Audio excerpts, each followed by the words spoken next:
Hello and welcome to In It to Win It. I'm Jake. I'm with Yoting. Today we're going over our favorite cards of 2022. These are not reprints. These are cards first time printing in 2022. We're going to go through every set in chronological order. Justin, what do you have to say for yourself? Welcome to 2023. It's been a phenomenal 2022 season. Has it? No. Okay, Moving I on. didn't think so. Oh, All right, Kamigawa. Here we go. The channel lands. Yes, the channel lens. So we Obviously. have Boseiju and Takenuma. That's it. Those And are the only two that Odawara. matter. Those are Odawara. the only two that matter. Iganjo. I pulled Those are Iganjo from the one collector booster that I bought because it was Alright, on so sale. on top of the channel lands, only 2 of 5 matter. We have Farewell. Oh, yes. Arguably the best board wipe in Magic right now. Blows up everything but planeswalkers and lands. Pretty good. Do run it. Moving on, we have the Dragons of Kamigawa.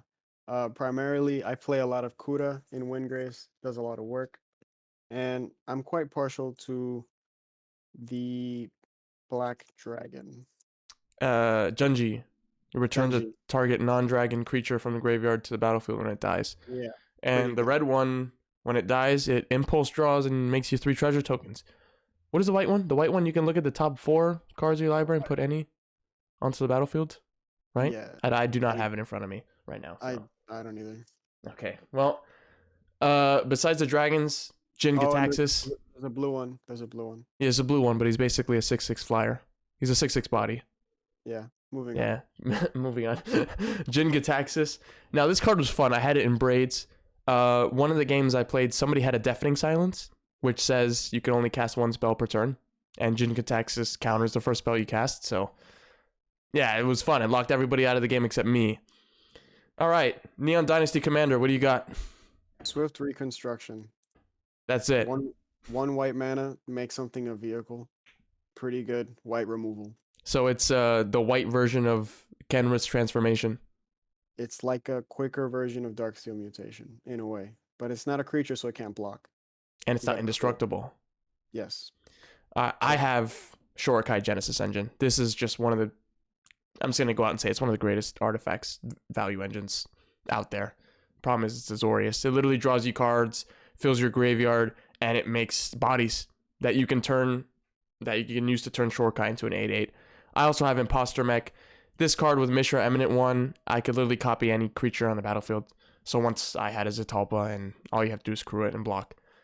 I also had Yoshimaru. It's a pretty popular card. Whenever a legendary permanent enters, it gets a 1/1 counter. This can get really big if you run super heavy legendary decks. But other than that, let's hop in the Wimba Whip and move over to the streets of New Capenna. I got the Triumphs pretty much as the only thing I really cared about. It gives you, the mana we were missing. The cycle started in Ikoria. Triumphs, fetchable, tap for 3, pretty good. Oh, they don't tap for 3. They tap for 1. Well, I had Ledger Shredder. I think Ledger Shredder is great. It's a flyer. It fills your graveyard. You get to... It's looting, right? Looting is drawing first and then discarding. yes. And every time you send a non-land permanent to the grave, it gets bigger. So this can get really good if you drop it early. It can get really big. Also, Rafine is one of the most popular Esper commanders out now. Whenever you attack, you do the same thing. You loot, and every non-land permanent you discard. You buff your creatures. What's your body count? Body count, currently not very high. However, I can spectacle it. My body count is 3, but I can spectacle it for 1. Ooh. Somebody loses life. Oh my god. Oh my god. We're not gonna get into what that means. That is not a euphemism. So basically body count, I think it's extremely underplayed. 3 mana to draw a card for each creature that died under my control this turn, or spectacle it for 1. So if you're running Aristocrats and you Blood Artists, you can just 1 mana draw as many cards as you want if you have a sack outlet. Some like graveyard shenanigans with a let's say a Gravecrawler out. Pretty good Magic card. My favorite out of the Commander block would probably be Smuggler Share. Finally, Mono White has another way to somewhat draw a card and somewhat ramp. Benny Brax, right? Zoologist. Benny Brax. Draw a card if you made a token. Any token. So like if you have a Smothering Tithe, draw a card at the end. Of each end step. Yeah, of each end step. Which is ridiculous. Okay, moving on to Baldur's Gate. What do we got? Dragon Cycle. So mostly Ancient Silver and Ancient Copper. Draw a bunch of cards. Silver Dragon's the green one? the Oh, blue one. I'm thinking of the green So one. Silver Dragon, pretty expensive, but it's an 8/8 for 8 with flying, so it passes the vanilla test. Very important. Draw a bunch of cards, and you have no maximum hand size for the rest of the game, even if you remove it. So it's a pretty good magic card. And then Ancient Copper Dragon's probably a little better. It's the best one. Yeah. So a 6/6, 6/5, I'm sorry, 6/5 for 6 with flying. Whenever it deals combat damage, roll a d20, make a billion treasures, hopefully. Um, so interestingly, I believe according to the rulings, because it says whenever blank deals combat damage, if you have a copy of them, it just goes absolutely nuts. Wait, So if you have a copy of them, do they both trigger if one of them hits? yes, Oh my god. so That's ridiculous. they do go pretty nuts. So that segues into the other Commander Legends card that I have here, which is Miram, which makes copies of these dragons. So if they both swing and hit for combat damage, it's triggering 4 times. Is Yep, this what you're yep, telling me? yeah. Wow. That just made Miram so much better. If you just get Miram and put all the 3 that you can put in there. Yeah. Also from the Baldur's Gate block, we have Black Market Connections, which just... Why does Black have so many good enchantments? Create a treasure, lose 1, draw a card, lose 2, make a 3/2 colorless changeling, has every creature type, might be relevant, lose 3, or you can lose like 6 and do everything. Pretty good. Which, as a selfish Magic player myself, I will probably lose 6 at the beginning of my pre-combat main phase. Moving on, we have Passionate Archaeologist. This card is very good. I run it in Prosper Tomebound. This is good with any exile, like a Cascade. Justin Ear has it in his Wanderer deck. What is it? Whenever you cast a card from exile, it deals damage equal to its mana value to any target. Creature. Uh, No, I do it to opponents, oh isn't it? no, no, never mind. It says commander creatures gain it. Oh yeah, commander creature. So you have to have your commander to use it. It's a background. I mean, most of the there's some good backgrounds that came out of Baldur's Gate. It's a really A good, lot of unique. them are pretty good. To round off Baldur's Gate, my last card I have is Minskin Boo. Buff a hamster, throw a hamster, win the game. I love this deck. I built it recently, and now I believe I will be taking it apart. All right, so moving on to the Dominaria commander set, we have I put the Reaver Cleaver. Do you know what it does? Yeah, so I do Are you now. sure? Yeah, it's a three mana artifact with a Quip 3. Quip creature gets +1/+1 and trample. And whenever it deals combat damage to player or planeswalkers, create that many treasure tokens. It's a lot of mana, especially if you're like Voltroning something up. Pretty good. What I have is Shieldred. Shieldred's probably the best creature to be printed in 2022. That is a bold claim.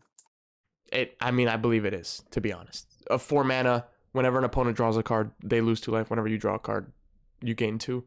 That's probably, and it's perfect. I think it's what should be the best commander creature to get printed every year. It should be like a 4 mana creature that does some shenanigans. It's a good mid-range card. Moving on, Braids. Braids is fantastic. When you read Braids, it doesn't seem like it's that good, but when you're actually using it in a deck, it is amazing. I have it in Mishra. I sacrifice artifacts that are going to get sacrificed anyways, and that turns into card draw and life loss for my opponents. Obviously, this is it's a favorite of mine, but they might not be that popular. I'm going to go with the Defilers.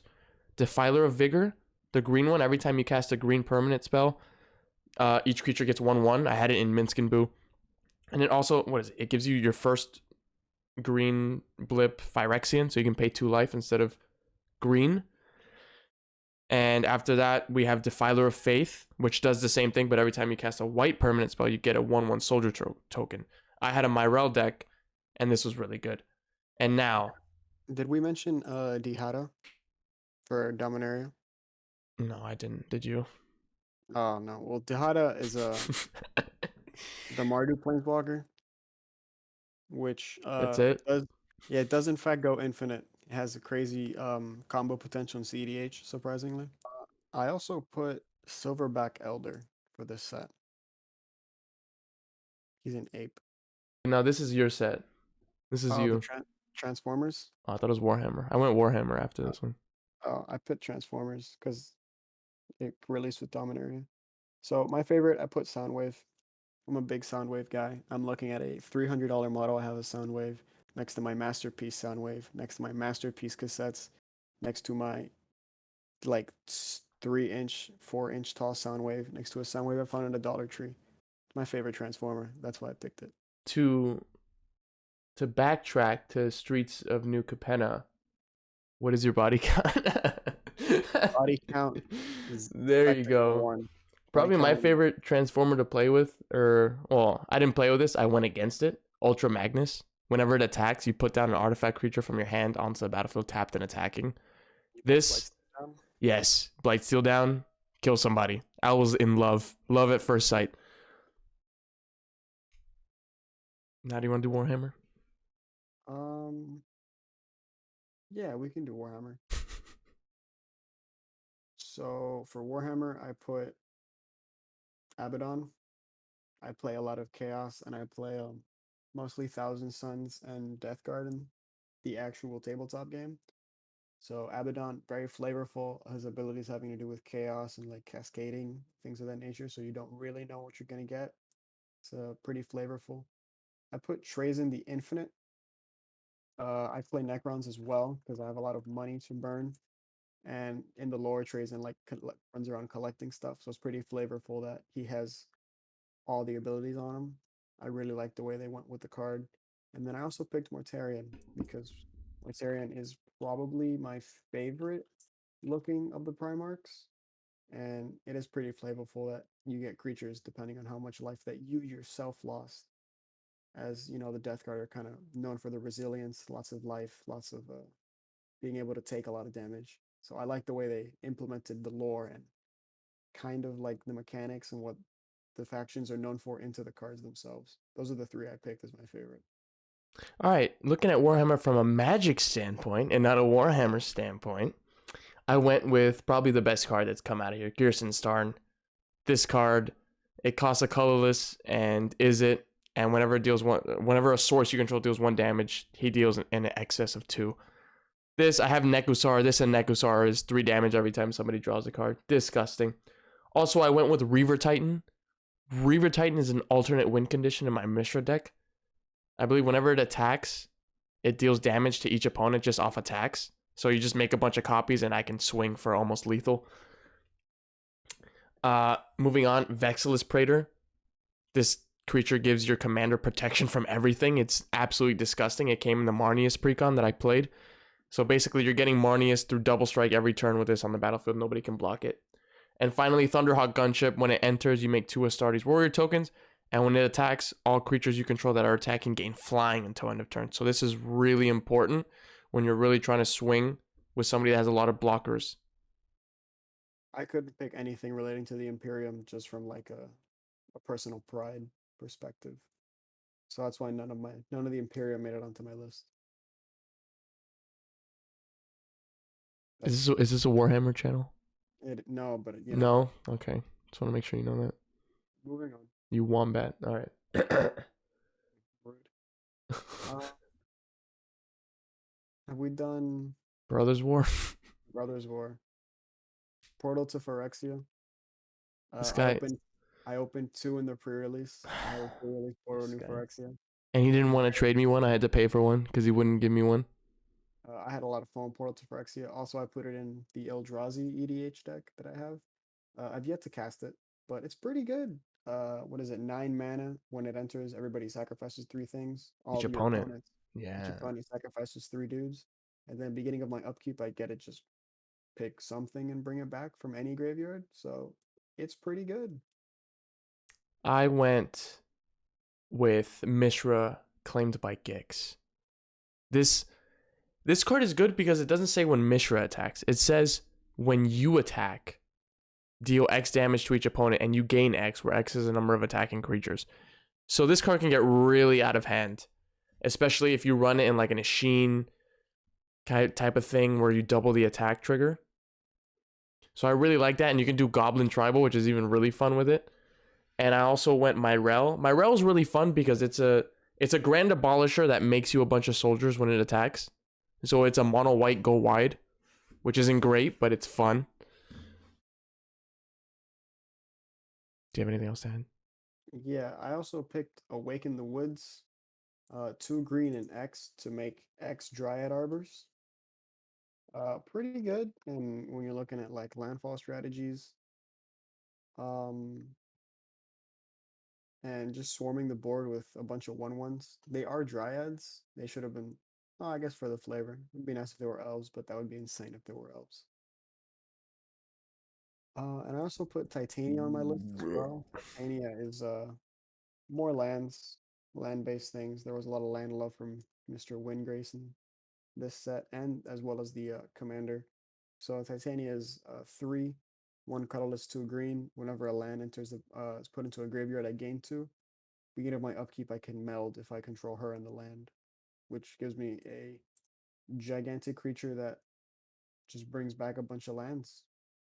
On the commander block of Brothers War, I went, obviously, Mishra Eminent One. This has become my favorite artifact deck I've played with so far. You get to copy non-creature artifacts and turn them into creatures. Also going out, that also came in the precon, Wanderous Crucible. This card is great because it gets you things back from your graveyard, and it also gives you permanents Ward 2, which is something I forget a lot when I play this card that I need to remember. And Smelting Vat gives you another way to sacrifice those creature artifacts that are getting sacrificed at the end of your turn for some value. I went with Machine God Effigy, with which kind of reads when it ETBs you Shroom combo.